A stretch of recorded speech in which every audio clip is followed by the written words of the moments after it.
بسم الله الرحمن الرحيم والصلاة والسلام على سيد الأنبياء وأشرف المرسلين سيدنا ومولانا محمد وعلى آله وصحبه أجمعين أما بعد السلام عليكم ورحمة الله وبركاته. ناظرین و سامعین کرام، آج کا جو ہمارا یہ درس ہے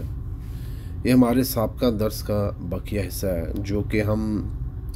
راوی کے حافظے کے متعلق جو طعن کی مختلف قسمیں ہیں اس میں ہم 5ویں قسم پڑھ رہے تھے، جس کو سوء الحفظ یا سیء الحفظ کہا جاتا ہے۔ حافظے کا برا یا برا حافظہ، کسی راوی کا حافظہ ضبط برا ہونا، یہ طعن ہے، سوء الحفظ کی طعن، کہ فلان اس سے مراد یہ کہ فلاں راوی کا حافظہ برا ہے یا فلانا راوی جو ہے وہ حافظے کا برا ہے۔ دو طریقوں سے اس جرح کو ذکر کیا جاتا ہے، سیء الحفظ یا سوء الحفظ۔ تو اس میں بھی آگے ہم نے مزید 2 قسمیں پڑھی تھیں، ایک ہے سوء الحفظ لازم اور دوسرا غیر لازم۔ سوء الحفظ یا راوی کا سیء الحفظ ہونا یا سوء الحفظ یعنی برا حافظہ، آسان الفاظ میں، بہت ہی آسان الفاظ میں، لفظی ترجمے سے ہٹ گیا۔ لازم یعنی سوء الحفظ لازم یعنی جس ایسا راوی جس کا حافظہ برا اور تمام حیات میں ساری زندگی طویل مدت یعنی جتنی بھی اس کی عمر گزری اور اکثر اوقات اغلب الاوقات میں حالات میں اس کا حافظہ برا رہا، تو یہ جرح کہلاتی ہے سوء الحفظ لازم، یعنی برا حافظہ یا حافظے کا کمزور ہونا، سوء الحفظ کی طعن، یہ طعن ہونا اس پہ، اور وہ طعن ہونا جو کہ لازم ہو، جیسا سے ہم نے سابقہ درس میں پڑھا بھی تھا، پوری تفصیل ہم نے پڑھی تھی کہ یہ لازم ہے، یہ غیر لازم ہے۔ لازم یعنی اس کے ساتھ اس نے ملازمت کی، یعنی اس کی صحبت میں رہا، اس کے ساتھ رہا اغلب اور اکثر اوقات میں، اور طویل یا جتنی بھی اس کی عمر تھی، یعنی تمام تا حیات آپ کہہ سکتے ہیں، جتنی اس کی عمر تھی اس کی ساری عمر اس کا حافظہ کمزور رہا، تو یہ سوء الحفظ کہلاتا ہے لازم۔ دوسرا غیر لازم ہے کہ جیسا کہ ہم نے پڑھا تھا کہ کوئی راوی ہے، اچانک زندگی کے کسی حصے میں اس کے اوپر کوئی عارضہ، کوئی واقعہ پیش آتا ہے اور اس پر برا حافظہ نازل ہو جاتا ہے، اس کا حافظہ کمزور ہو جاتا ہے، ٹھیک ہے، کسی بھی وجہ سے۔ ہم نے وجوہات پڑھی تھی کہ اس کی بینائی چلی جانا یا حافظے میں خلل و اختلال ہو جائے، ٹھیک ہے، حافظہ اس کا کمزور ہو جائے، اس میں اختلال اور فساد آ جائے، فرق آ جائے بڑھاپے کی وجہ سے، عمر رسیدہ ہونے کی وجہ سے، یا اس کی بیچارے کی بنائی چلی جائے کہ اس نے عادت بنا لی ہو کہ اصل کے ساتھ ساتھ وہ نظر ثانی کرنے کے لیے اپنی محفوظ اصل کی طرف بھی وہ رجوع کیا کرتا تھا، گو اس کا حافظہ مضبوط تھا، یا اس کی کتابیں فوت ہو جانے کی وجہ سے، اس کو صدمہ لاحق ہونے کی وجہ سے اس کا حافظہ کمزور ہو گیا، یا وہ کتابوں کے اوپر اعتماد زیادہ کرتا تھا روایت حدیث میں، حالانکہ اس کا حافظہ بھی مضبوط تھا، تو پھر اچانک اس کا حافظہ کمزور پڑ گیا، تو وہ جرح کہلاتی ہے سوء الحفظ غیر لازم، یعنی وہ جو برا حافظہ ہے، برے حافظے کی جرح ہے، وہ غیر لازم ہے۔ تو اول جو جس کی ساری زندگی حافظہ کمزور رہا، اس کا حافظہ برا رہا تمام تا حیات اور اکثر اور اغلب اوقات میں، تو اس راوی کی حدیث کو شاذ کہا جاتا ہے۔ بعض محدثین ایسے راوی کی حدیث کو بھی شاذ میں شمار کرتے ہیں، وہ جنہوں نے ثقہ راوی کی مخالفت کی شرط نہیں لگائی، انہوں نے کہا یہ بھی اس راوی کی حدیث بھی شاذ میں حکم میں آتی ہے، وہ اس ایسے راوی کی حدیث بھی شاذ کے حکم میں آتی ہے۔ دوسرا، جس راوی کے حافظے پر جو خلل واقع ہوا ہے یا اس کا حافظہ کمزور پڑ گیا، اچانک اس کے اوپر ایک عارضہ آیا زندگی کی کسی حصے میں، عموم میں عمر رسیدہ ہونے کی صورت میں، ایک عام مثال آسان مثال سمجھانے کے لیے. تو پہلے اس کا حافظہ تو جید تھا، عمدہ تھا، پھر ایک دم اس کا حافظہ سیء الحفظ ہو گیا، وہ راوی سوء الحفظ کا مرض اس کو لاحق ہو گیا، مطلب جرح اس پہ لاحق ہوئی اور اس کا حافظہ برا ہو گیا اچانک کسی عارضے کی وجہ، واقعی حادثے کی وجہ سے یا عمر رسیدہ کی وجہ سے. تو ایسے راوی کو مختلط کہا جاتا ہے. یہ ہم نے پوری تفصیل سابقہ درس میں پڑھی تھی. اب جو مختلط راوی ہے جس کا حافظہ جو کہ غیر لازم ہے، جس کے اوپر سوء الحفظ غیر لازم کی جرح ہے، یعنی پہلے تو وہ ٹھیک تھا، ساری زندگی ٹھیک رہا، اچانک اس کا حافظہ کمزور ہو گیا کسی بھی حادثے واقعے کی وجہ سے، جو کہ میں نے ابھی ذکر کر چکا ہوں، اور ہم نے سابقہ درس میں پوری تفصیل بھی پڑھی تھی کہ وہ کیا کیا مثالیں ہیں، کیا کیا وجوہات ہیں بمعاشرہ. اب اس میں ہم نے ایک بحث پڑھی تھی کہ اگر راوی کی ایسے راوی جو مختلط راوی ہے، جس کا ہمیں یہ معلوم ہو جائے کہ اس نے اختلاط سے پہلے، حافظہ کمزور ہونے سے پہلے کون سی روایت کی ہے اور حافظہ کمزور ہونے کے بعد کون سی روایت کی ہے، تو پھر ایسے راوی کی حدیث میں جب تمیز ہو جائے تو وہ احادیث اور روایات قبول کی جائیں گی. اور اگر یہ معلوم نہ ہو سکے تو پھر اس صورت میں توقف کیا جائے گا. اگر شبہ بھی لاحق ہو تو اس میں بھی ہی توقف کیا جائے گا، اس کو قبول نہیں کیا جائے گا. آگے علامہ شاہ عبدالحق محدث دہلوی رحمۃ اللہ علیہ فرماتے ہیں مختلط راوی کی ان احادیث کے متعلق اگرچہ وہ مردود ہی ہوں، اگر آپ تمیز نہیں کر سکتے، اگر یہ کوئی قرینہ، کوئی قرائن ثابت نہ ہو رہے ہوں کہ اختلاط سے پہلے، حافظہ کمزور ہونے سے پہلے، حافظے میں خلل اور اختلاط آنے سے پہلے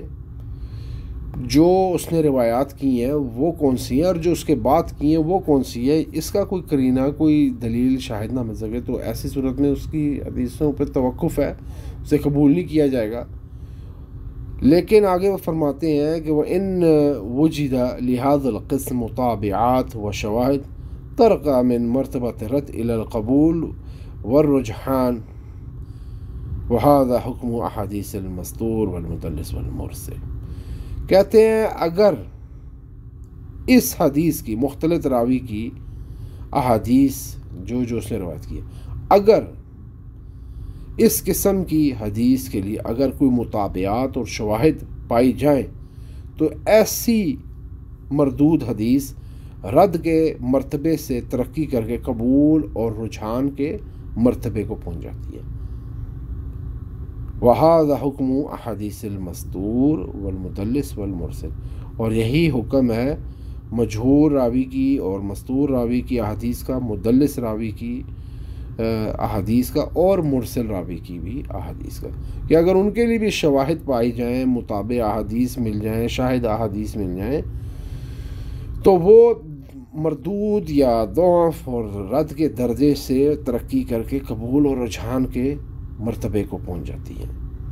ٹھیک ہے، یہ ہم اس کی اگر ہم شرح کی طرف بھی آئیں تو انہوں نے بھی یہی بات کی ہے کہ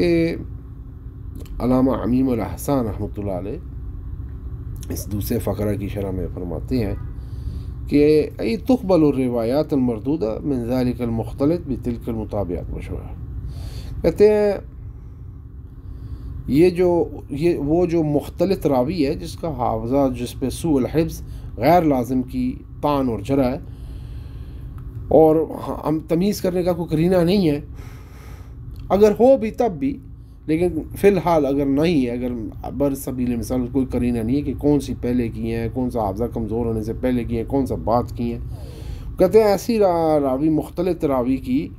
روایات جو مردود روایات ہوتی ہیں ان کو قبول کیا جاتا ہے ان شواہد اور مطابعات کی وساطت اور مدد سے،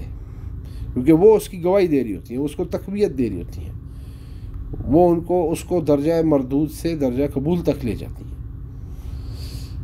آگے وہ فرماتے ہیں ای کما یقبل حدیث صحیح الحفظ المتوقف، ای کما یقبل حدیث سیء الحفظ المتوقف اذا جاءت من المحتبرین فیہ روایت موافقہ كذلك إن وجد للمستور والمدلس والمرسل مطابعات وشواهد يقبل ويرجح ومع ذلك منحط عن رتبة الحسن لذاته. قال الحافظ والله أعلم انظر نزهة. وہی بات کی ہے کہ جیسا کہ برے حافظے والے راوی کی حدیث کو جس پہ توقف ہوتا ہے کہ قبول کیا جائے یا رد کیا جائے، توقف کر لیا جاتا ہے، ایسے راوی، برے حافظے والے راوی کی حدیث کو قبول کیا جاتا ہے جب معتبر روات سے یا طرق سے، اسانید سے یا مصادر سے، اذا جاءت من المعتبرین فیہ روایت الموافق، یعنی معتبر روات یا اسانید میں سے وغیرہ وغیرہ میں سے جب کوئی موافق، اس کے موافق کوئی روایت آ جائے۔ اسی طرح کذالک ان وجد للمستور، اسی طرح جب مجہول حدیث یا مجہول راوی کی حدیث یا جس حدیث کے اوپر حکم ہوتا ہے مجہول ہونے کا، یہ ہم نے پڑھی، جہالت کی بحث پڑھی تھی سابقہ دروس میں، جس کا یعنی یہ اس سے پچھلا باب تھا جس میں ہم نے راوی کی عدالت پہ جو طعن کی قسمیں ہیں جس کا تعلق اس کی عدالت کے ساتھ ہے وہ ہم نے پڑھی تھی۔ اس میں یہ پانچویں یا چوتھی قسم تھی جس کو جہالت کا حکم دیا گیا تھا، جس کو جہالت کہا جاتا ہے، یعنی کسی حدیث کی سند کا کوئی راوی مجہول ہو، اور پھر اس کی مختلف ہم نے اقسام پڑھی تھی، مجہول الحال، مجہول العین اور مستور یا فقط مجہول، تو ہم نے اس میں ہم نے تفصیل پڑھی تھی۔ تو یہ مستور بھی مجہول کے لیے استعمال ہوتا ہے، تو کہتے ہیں اسی طرح مستور یا حدیث مجہول یا راوی مجہول راوی، اصل میں تو راوی ہوتی ہے، اس کے اوپر جرح ہوتی ہے، تو حکم لگایا جاتا ہے کہ یہ حدیث جو ان سی ہے ضعیف ہے اس اعتبار سے کہ فلانا راوی مجہول ہے، تو کہتے ہیں اگر مستور، اسی طرح اگر مستور یا مجہول راوی کے لیے، یا مدلس تدلیس کرنے والے راوی یا ارسال کرنے والے مرسل راوی کے لیے بھی اگر مطابعات و شواہد آ جائیں، یعنی شاہد احادیث آ جائے یا مطابع احادیث آ جائیں، تو ایسے شخص، ایسے راوی کی بھی روایات کو قبول کر لیا جاتا ہے، اس کو ترجیح اور غلبہ دیا جاتا ہے، بما اس کے کہ وہ حسن لذات ہی کے رتبے سے گری بھی ہوتی ہے، کیونکہ وہ اپنی ذات میں تو وہ حسن یا صحیح نہیں ہوتی، وہ اپنے حسن لذاتی کے درجے سے گری ہوتی ہے، اس کو حسن لغیر ہی کا حکم دیا جاتا ہے، جیسے صحیح لغیری اور صحیح لذاتی میں فرق کیا جاتا ہے، جب مختلف شواہد اور مطابعات آ جائیں تو وہ حسن صحیح لغیری سے، حسن سے یا ضعیف سے صحیح کے درجے کو پہنچ جاتی ہے، یا صحیح لغیری ہی، جیسے مثال کے طور پہ صحیح لذاتی ہی کو تو نہیں، لیکن اس کے وہ اپنی ذات میں تو صحیح نہیں ہوتی، لیکن مطابعات اور شواہد کی وجہ سے وہ صحیح لغیری کہلاتی ہے، وہ صحیح ہو جاتی ہے، لیکن اپنی ذات میں وہ صحیح نہیں ہوتی، اس میں وہ حدیث صحیح کے شرائط اور صفات نہیں پائی جاتی۔ اسی طرح حسن لذاتی اور حسن لغیری، کہ چونکہ حسن لذاتی بذات خود تو ایک مستقل قسم ہے، لیکن اس کی حسن لغیری اس لیے کہتے ہیں کہ وہ اپنی ذات میں تو حسن نہیں ہے، لیکن دوسری شواہد اور مطابعات کی وجہ سے وہ حسن کے درجے کو پہنچ گئی۔ تو خیر ایسے ہی کلام امام ابن حجر اسقلانی نے غالباً قالہ الحافظ، اسی طرح امام حافظ ابن حجر اسقلانی رحمۃ اللہ علیہ نے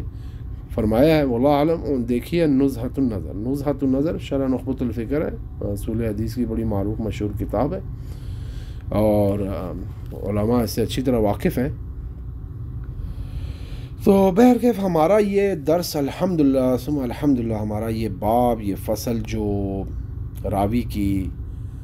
حافظے اور ضبط پر جو عدالت، اس کے حافظے اور ضبط پر جو طعن کی قسموں کی بحث تھی، وہ آج ہماری الحمدللہ یہاں پہ ختم ہوئی۔ یہ فصل ہی ہماری ختم ہوگی۔ جو جرح اور طعن کی جو وجوہات ہیں جس کا تعلق راوی کی حافظے اور ضبط کے ساتھ ہے، وہ ہمارا یہاں پہ آج ختم ہوا الحمدللہ۔ انشاءاللہ اگلے درس میں ہم جو ہے نا وہ فصل پڑھیں گے جس کا حدیث صحیح